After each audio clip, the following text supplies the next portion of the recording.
आप सभी को नमस्कार। एमडीएम ऑनलाइन स्टडी क्लासेज में आप सभी का स्वागत है। कल जो टॉपिक पीछे का रहा उसमें अपने विश्व की प्रमुख प्लेट्स यानी प्लेट विवर्तनिक सिद्धांत के बारे में चर्चा कर रहे थे। कल प्लेट्स विवर्तनिक सिद्धांत में अपने सामान्य परिचय और विश्व की प्रमुख प्लेट्स और उनके रचनात्मक किनारे, उनके विनाशात्मक किनारे, उनके संक्षी किनारे को विश्व मानचित्र में मैंने आपको बताया।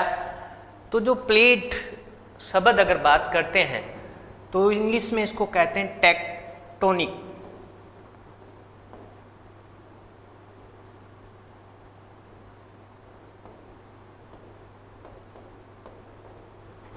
टेक्टोनिक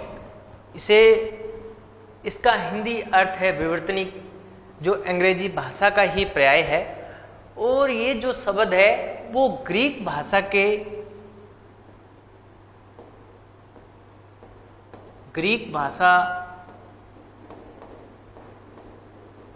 का शब्द है।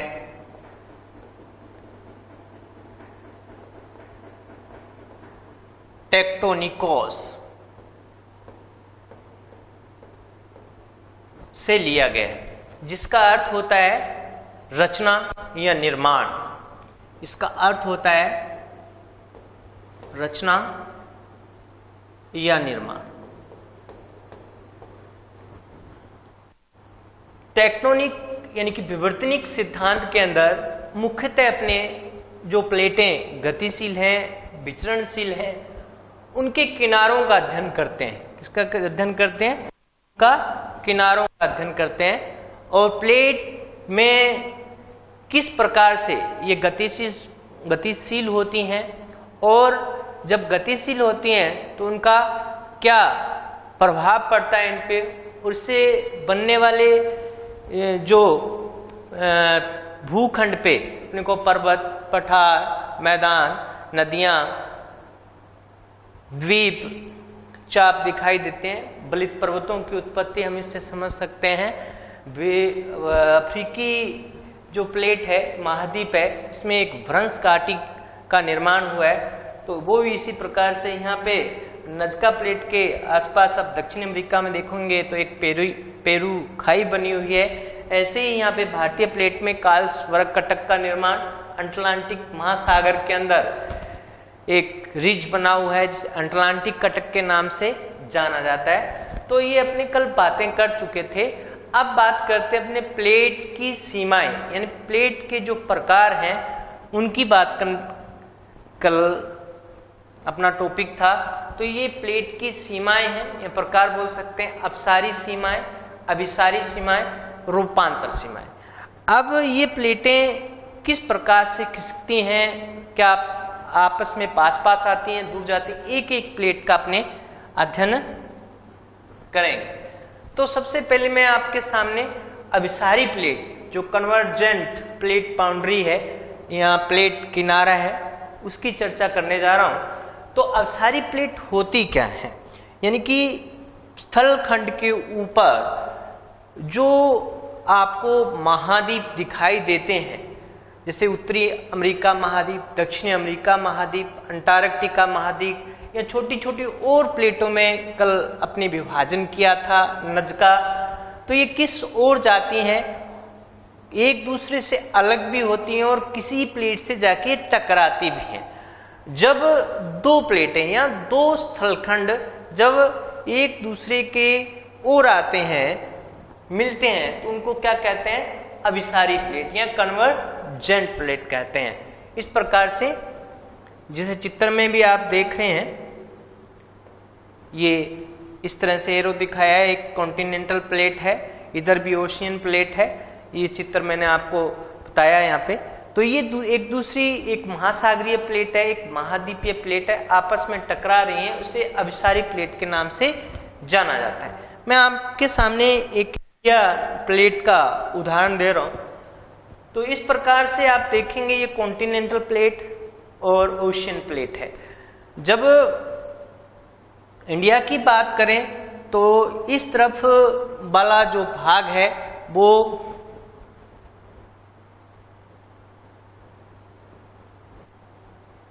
इस प्रकार से ये महासागरीय प्लेट है, ये भी महासागरीय प्लेट है, अभिसरण हुआ है इसका। तो इस प्रकार से ये भी एक उदाहरण है वो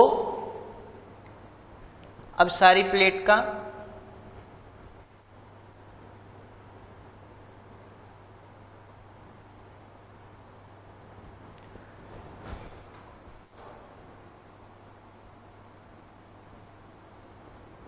तो अपने अभिसारी प्लेट की बात करते हैं तो आपने देखा होगा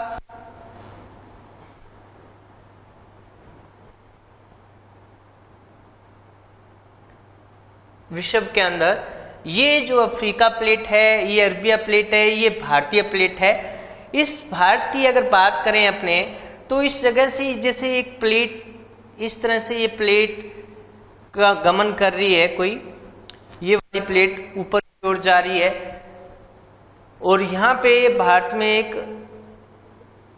क्या है, माउंटेन देखने को मिलता है, एक तरफ तिब्बत का पठार देखने को मिलता है। जब ये प्लेट आपस में टकराती है तो क्या होता है कि इसके नीचे प्लेटों की अपने कल भी बात की थी कि स्याल और सीमा, स्याल हल्के पदार्थों से बना हुआ है जो भूपट्टी है महाद्वीप, और महासागरीय प्लेट है वो सीमा, इनकी भारी प्लेटें हैं।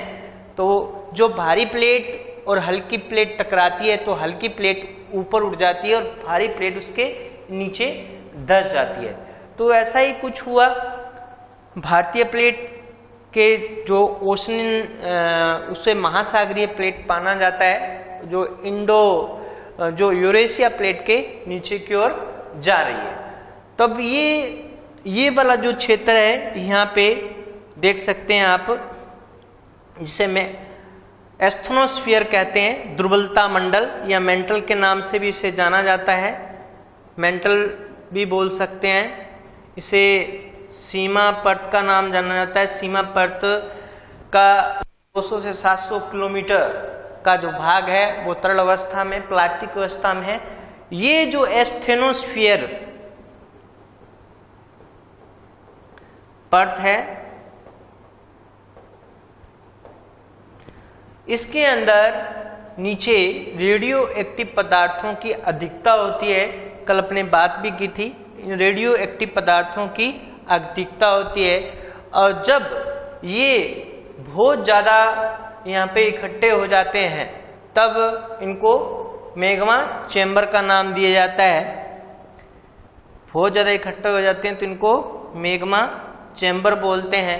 और जिस स्थान से इकट्ठा होने के बाद में रेडियो तरंगों से संवहन धाराएं निकलती हैं उसको अपने कल पढ़ा भी था हॉट स्पॉट, यानी कि यहाँ से इस प्रकार से जब संवहन धाराएं निकलती हैं ऊपर की ओर तो इसे हॉट स्पॉट कहते हैं। क्या कहते हैं इसे? Hot spot. और जब ये ऊपर की ओर उठती हैं तो उसे प्लूम कहा जाता है। तो ये अब सारी प्लेट की अपनी चर्चा और भी करेंगे उसे। तो ये जो किनारा है नीचे की ओर जा रहा है, ये महासागरीय प्लेट भारी है, ये कॉन्टिनेंटल प्लेट है जो हल्की है। तो आप देखेंगे कि जैसे जैसे ये महासागरीय प्लेट नीचे की ओर जाती है तो आप आज वर्तमान में जो हिमालय एक बलित पर्वत श्रृंखला है, उससे पहले यहाँ पे दो भाग हुआ। पेंजिया था, पेंजिया का ऊपर का जो भाग था उसे लोरेशिया खंड के नाम से जाना जाता है, और जो दक्षिण में भाग था उसके गोंडवाना लैंड के नाम से जाना जाता है। बीच में एक टेथिस भूसागर संधि थी। जब ये आपस में आए पास में तो ऊपर अपरदनात्मक कारकों के द्वारा भूसंधि में बहुत सा मलबा निक्षेपित था। भूसंधि थी जिसे कोवर ने एक संकरे और लंबे जलपूर्ण गर्त का है। तो निक्षेपित होने का बहुत सारा मलबा जाता है तो ये पास में उसमें बलन पड़ जाते हैं और ये फोल्ड हो जाती है तो एक पर्वत का निर्माण होता है। उसी प्रकार से भारतीय जब प्लेट यूरेशियन प्लेट की ओर बढ़ी तो वो भूसंधि से जो मलबा था वो हिमालय पर्वत के रूप में टकरा गया। ये कन्वेंशनल जो करंट है ये जाती है नीचे हिमालय पर्वत को, उसको नीचे को तोड़ नहीं पाती, इसे तोड़ नहीं पाती और ये इस तरह से जाती है। आगे तिब्बत का जो पठार है वहां तक ये फिर पहुंचती है, उसे भी ये तोड़ नहीं पाती। आगे चलकर प्लेट्स, आगे चलकर ये जो तरंगे हैं वो या हिंद महासागर में एक कार्लसबर्ग कटक है जो निर्माण हुआ है, वहां पे ये निकलती हैं, जाके उन प्लेटों का अपसरण हो जाता है, वहां पे ये जाके निकलती हैं।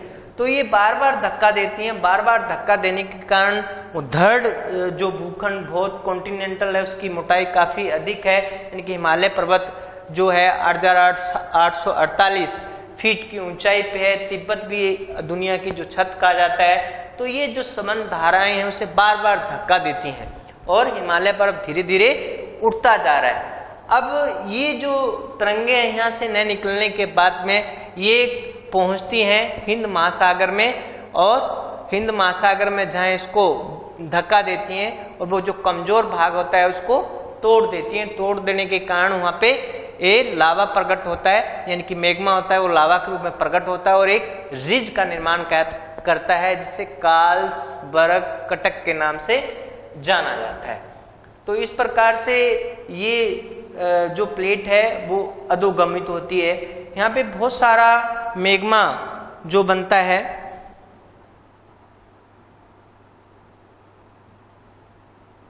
यहाँ बहुत सारा मैग्मा इकट्ठा हो जाता है। जो मैग्मा चैम्बर होता है इसे वेनी ऑफ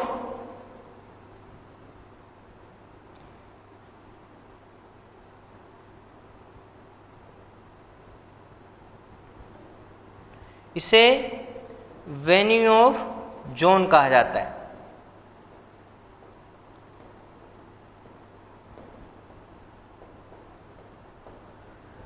तो महासागरीय और जब कॉन्टिनेंटल प्लेट मिलती है तो यहाँ पे आप देख सकते हैं कि बलित पर्वतों की रचना होती है। इसी प्रकार से हमने पढ़ा कि जो अल्पाइन पर्वत श्रृंखलाएं हैं ये है टर्शियर काल की ये पर्वत श्रृंखलाएं हैं। इस प्रकार से प्लेटों के आमने सामने खिसकने के कारण अपसारी प्लेट के द्वारा बलित पर्वतों की रचना होती है। नेक्स्ट,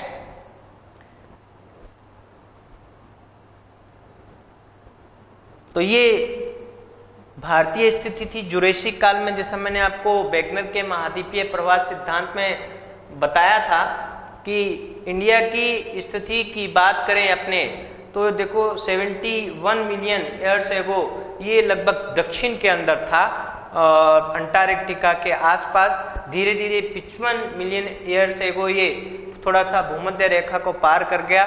उसके बाद में आप 36 मिलियन युगों की स्थिति देख सकते हैं। तो धीरे धीरे ये प्लेट दक्षिण से उत्तर की ओर खिसक रही है और वर्तमान में भी खिसक रही है, जिसके कारण से ऊंचाई बढ़ती जा रही है। मैंने आपको बताया था गोंडवाना लैंड के काल के अंदर, कौन सा काल था ये? गोंडवाना एक लैंड था,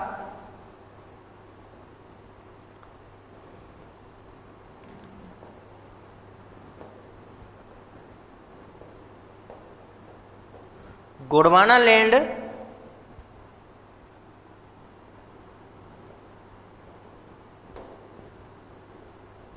गोंडवाना लैंड के अंदर ये प्लेट है। वो जो गोंडवाना लैंड का जो भूभाग था जुरेसिक काल ये प्लेट टूटना शुरू हुई और क्रीटेशियस काल तक यहाँ पे कोई भी समुद्र का हिंद महासागर का निर्माण नहीं हुआ था। क्रीटेशियस काल के बाद में ये धीरे धीरे जैसे जैसे आगे बढ़ती गई और यहाँ पे जल भर गया और हिंद महासागर का निर्माण हो गया। और वर्तमान में लगभग ये 8 डिग्री 4 मिनट 6 डिग्री 4 मिनट अंशांश के पास में इसका दक्षिण भाग देखने को मिलता है। तो जैसे जैसे ये आगे बढ़ी और हिमालय पर्वत से ये प्लेट जाके यानी यूरेशियन प्लेट से टकराई और जो टेथिस सागर का मलबा था वो भूसंति के रूप में था, जो पर्वत के रूप में बलित पर्वत के रूप में उत्पत्ति हुई। तो ये उसके बाद में जो तीसरा अपना टॉपिक दूसरी प्लेट के बारे में अपने चर्चा करेंगे यहाँ पे। तो ये है कॉन्वेक्शन करंट यानी कि अपसारी प्लेट। जैसे मैंने पूर्व में भी आपको इसके बारे में बताया था ये कन्वेंशनल तरंगे हैं, यानी कि जब ये तरंगे दूर दूर जाती हैं तो भूभाग यानी कि सघन तरंगे जो उठती हैं और उसे दूर दूर निकलती हैं, तो दूर होते अपसारी इनको बोला जाता है, और भूखंड है वो एक स्थान से टूटकर एक दूसरे से विपरीत दिशा की ओर चलने लग जाते हैं। किस तरह से ये भूखंड टूटते हैं और एक दूसरे से विपरीत जगह से चलने लगते हैं, तो बीच में जो गैप निकलता है यानी कि दरार पड़ती है, उस दरार से यहाँ पे क्या जो नीचे वाला जो मैग्मा है वो ऊपर की ओर निकलता है और लावा के रूप में ये जम जाता है। तो इससे कॉन्वेक्स करंट की अपने पहले भी चर्चा की थी और मैं बताता हूँ यहाँ पे मैग्मा किसी तरह से ये रेडियोधर्मी पदार्थ पाए जाते हैं। जब इनकी मात्रा यहाँ पे अधिक हो जाती है, रेडियोधर्मी पदार्थों की मात्रा जब अधिक हो जाती है तो इसको यहाँ पे मैग्मा चेम्बर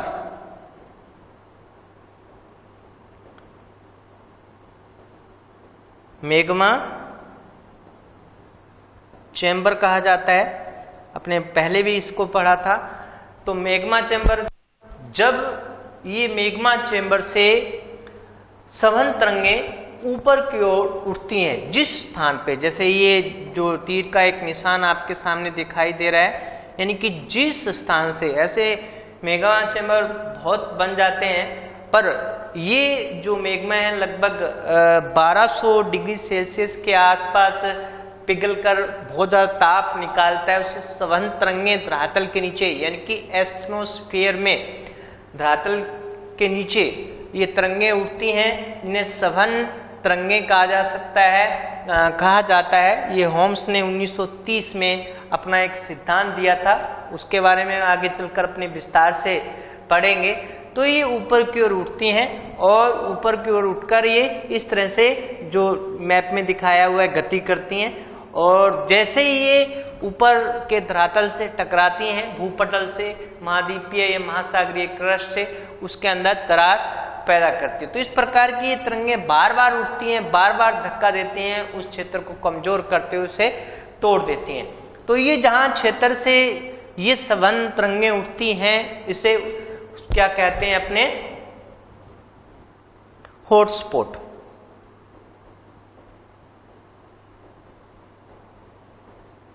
हॉटस्पॉट कहते हैं इसे। और इसके जो उठने का जो स्वरूप रहता है यहाँ पे, इस तरह से उठने का जो स्वरूप रहता है यहाँ पे, इस प्रकार से ये मलबा दूर थोड़ा इससे जम जाता है, तो उसको क्या कहते हैं, प्लूम। ये अपने पीछे भी पढ़ा, प्लूम कहते हैं। अब ये प्लेटें हैं क्या एक दूसरे से दूर जा रही हैं, तो ये अपने मान लें यहाँ पे ये कोई प्लेट में इस तरह से जो ऊपर निकलता है मैग्मा, वो जम जाता है, आंतरिक भागों में इस तरह से जम जाता है, क्योंकि ऊपर जल होता है जो इसको महासागरीय, अगर कटक अटलांटिक महासागर कटक की बात करें तो ये ठंडा हो जाता है। फिर से मैग्मा चेम्बर में से यहाँ हॉटस्पॉट बनता है, सघन तरंगें निकलती हैं, प्लूम जैसी स्थिति होती है, वापिस धक्का देती हैं, तो फिर से ये लावा बाहर की ओर निकलता है। ऐसे करके धीरे धीरे ये यहाँ पे अटलांटिक महासागर में जो अटलांटिक रिज या कटक के नाम से जानते हैं वो दिखाई देता है। धीरे धीरे इसका जमाव होता रहता है, तो ये आसपास इस तरह से जम जाता है। तो इसके अंदर मैं आपको बताऊं, दो हैं, एक तो है प्लेट सीमा, एक होता है प्लेट किनारा। देखो दोनों में अंतर देखने को मिलेगा, दोनों का अंतर स्पष्ट करता हूं। जो मूल रूप से प्लेट होती है, जो मूल प्लेट होती है, यानी कि अपने ये जो प्लेट है इसका इस तरह से अपने बताएं, ये मूल प्लेट है जिसमें इस प्रकार से ये निकला हुआ जो मैग्मा है वो जमा नहीं है, तो इसको क्या कहेंगे, प्लेट किनारा। क्या कहेंगे, प्लेट किनारा। जब यहां से सघन तरंगों के द्वारा जो पिघलकर ऊपर की ओर मैग्मा निकलता है और प्लेट के साथ चिपक जाता है, और प्लेट का जो भाग होता है, क्षेत्रफल होता है, वो बढ़ जाता है। तो इसको अगर अपने सम्मिलित कर लें यहाँ दोनों तरफ, इस भाग को अगर सम्मिलित कर लें तो ये क्या कहलाता है? प्लेट सीमा।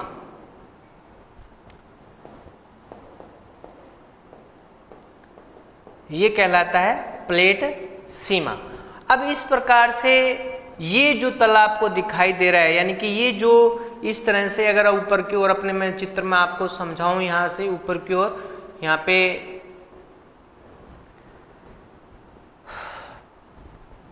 ये भाग जो दिखाई दे रहा है, अब सागर का जो ऊपर का तल होता है उसको क्या बोलते हैं? सी लेवल। सागर के जो ऊपर का तल होता है उसे सी लेवल बोलते हैं, यानी कि ये इस भाग का सी लेवल। ऐसे ही जब तरंगें उठी तो अटलांटिक महासागर की अगर अपने बात करें तो इस प्रकार से एक रचना हुई, एक रिज की। तो इस दोनों तरफ जो मलबा है वो दोनों तरफ लावा यानी कि बेसाल्टिक चट्टानें थी, दोनों तरफ माप हुआ।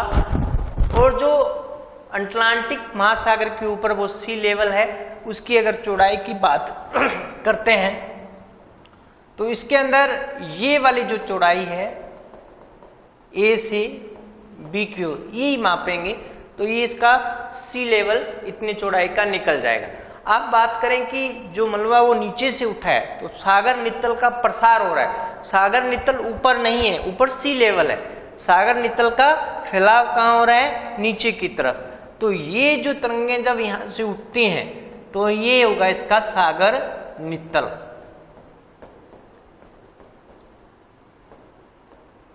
सागर नितल से बराबर मलबा निकल रहा है। तो यानी कि 1 सेंटीमीटर अगर अपने यहां से कहें इसको कि इस तरफ ये 1 सेंटीमीटर प्रसरण हो रहा है, तो 1 सेंटीमीटर इस तरफ भी इसका प्रसरण हो रहा है कि कटक के दोनों ओर जो प्रसरण हो रहा है या सागर नितल का प्रसार हो रहा है तो 1-1 सेंटीमीटर, अर्थात प्रसरण की जो दर है वो 2 सेंटीमीटर है। जो प्रसरण की दर है वो 2 सेंटीमीटर है। तो आपने इस तरह से बात करें, अभी ये जो मार्जिन कहलाता है वो किनारा कहलाता है। जब इसके अंदर इस तरह से मलबा मैग्मा जॉइंट हो जाता है प्लेट के किनारों पर तो प्लेट का क्षेत्रफल बढ़ जाता है, उसे प्लेट की सीमा कहा जाता है। अब यहाँ पे इस तरह से जो मैग्मा निकलता है, यहाँ पे इस तरह से जो मैग्मा निकलता है, ये जो मैग्मा निकलता है ये ठीक ऊपर ना जमकर, यानी कि जो खुलता है प्लेट टूटती है दरा, उसके ठीक ऊपर ना जमकर थोड़ा साइड में जमता है। तो एक इस तरह से वैली का निर्माण होता है जिसे मिड वैली कहा जाता है। क्या कहते हैं इसे? मिड वैली कहा जाता है। इसी प्रकार से नेक्स्ट आगे चल के ये मलबा ऊपर निकलता है और एक ऐसे जमता जाता है और दोनों बराबर दूरी से जमता है, उसे मिड रिज के नाम से जाना जाता है। तो ये कॉन्वेंशनल प्लेट है, यानी कि अपसारी प्लेट है। ये दूर दूर इस तरह से जो भूखंड होते हैं, दृढ़ भूखंड है, उनको दूर दूर कर देती है। तो यहाँ पे यानी कि ज्वालामुखियां भी इस तरह से देखने को मिलती है। इन क्षेत्रों में ज्वालामुखी पर्वतों की भी रचना हो जाती है। उसके बाद में नेक्स्ट जो प्लेट थी अपनी,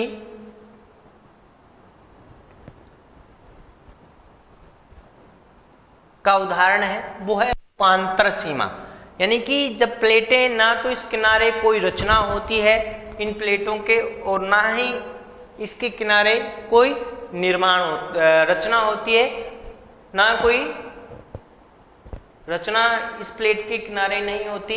ये जो प्लेटें हैं वो अगल बगल से सिरकती हैं, क्षैतिज रूप में भी कह सकते हैं अपने, इस तरह से अगल बगल से ऊपर नीचे इस तरह से चलती हैं या इस तरह से चलती हैं।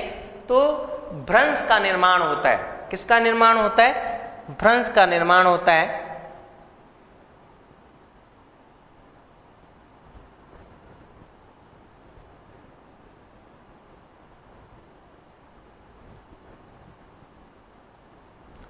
भ्रंश का निर्माण होता है। तो यहाँ पे आप देख पाएंगे कि एक दरारी घाटी देखने को मिलती है अफ्रीका में। तो ये इसी का कारण है। और एक यहाँ पे सैन फ्रांसिस्को में एंड्रियाज भ्रंश देखने को मिलता है। कैलिफोर्निया के अंदर है ये। तो ये अपसारी प्लेटों के कारण ही इस प्रकार की जो रचनाएं हैं यानी कि भूखंड हैं वो सरक रहे हैं आपस में। तो यहाँ पे किसी प्रकार की ना तो इस प्लेट के किनारे कोई विनाश होता है और ना ही इस प्लेट के कोई किनारे रचना होती है। जैसा मैंने आपको पहले बताया,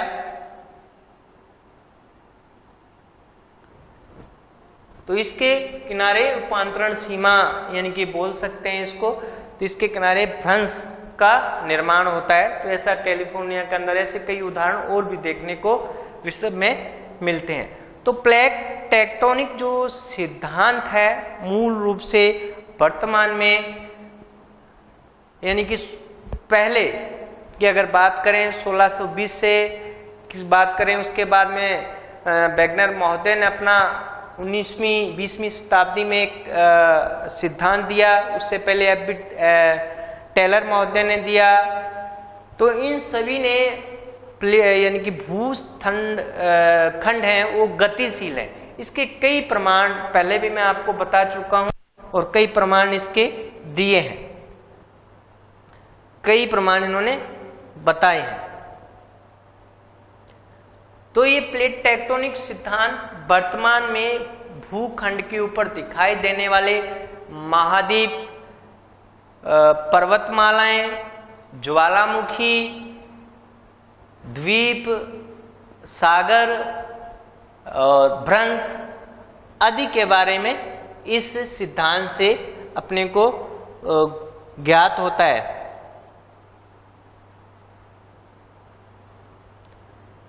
तो इस प्रकार से ये एक वैज्ञानिक सिद्धांत है जो ये बताता है कि प्लेटें हैं वो गतिशील हैं और जो क्रियाएं होती हैं मुख्यतः वो किनारों पे होती हैं। तो आप देख सकते हैं ये वाला इस चित्र के माध्यम से कि वर्तमान में ये जो प्लेट के किनारे आपको दिखाई दे रहे हैं, छोटे छोटे द्वीप दिखाई दे रहे हैं, वो प्लेटों के खिसकने के कारण और उसमें शिथिलता आने के कारण ये छोटे छोटे द्वीपों का निर्माण हो गया। यहाँ पे इस भारतीय प्लेट में इस प्रकार से कटक देखने को मिलता है, वो भी इन्हीं प्लेटों के खिसकने के कारण अपसारित होने के कारण कालस्वर्ग कटक का निर्माण हो गया। यहाँ पे इसे रिंग ऑफ फायर कहा जाता है। इस वाले क्षेत्र को रिंग ऑफ फायर कहते हैं। ये ग्लोब को अगर जोड़ दिया जाए तो ये आपको दिखाई देगा। तो इस पे जो इस प्रकार की घटनाएं होती हैं वो ज्वालामुखी इन प्लेटों के खिसकाव के कारण होती हैं। यहाँ ये नजका प्लेट है जो दक्षिण अमेरिका के पश्चिमी भाग से टकराई है। तो यहाँ पे एक पेरू चिली खाई का निर्माण हुआ है। ऐसे अनेक पर्वत श्रृंखलाएं आप देख सकते हैं। ये रोकी और एंडीज पर्वत श्रृंखलाओं का निर्माण हुआ है। इसी प्रकार से यहाँ अल्पाई जो पर्वत श्रृंखलाएं हैं, एटलस पर्वत है, इन सभी का टर्शियर काल में जो निर्माण हुआ है इसके द्वारा, इस सिद्धांत के द्वारा, प्लेट विवर्तनिक सिद्धांत के द्वारा हम समझ सकते हैं। और वर्तमान में जैसे ग्रीनलैंड आपको यहाँ दिखा रहा है, ग्रीनलैंड प्लेट के बारे में मैंने आपको बताया था, यहाँ पे कनाडियन प्लेट के बारे में बताया था। तो ये अभी भी दूर होते जा रहे हैं। तो ये सिद्धांत ये प्रूव करता है कि जो प्लेटें हैं या महाद्वीपीय जो खंड हैं वो अभी भी गतिशील हैं। धन्यवाद।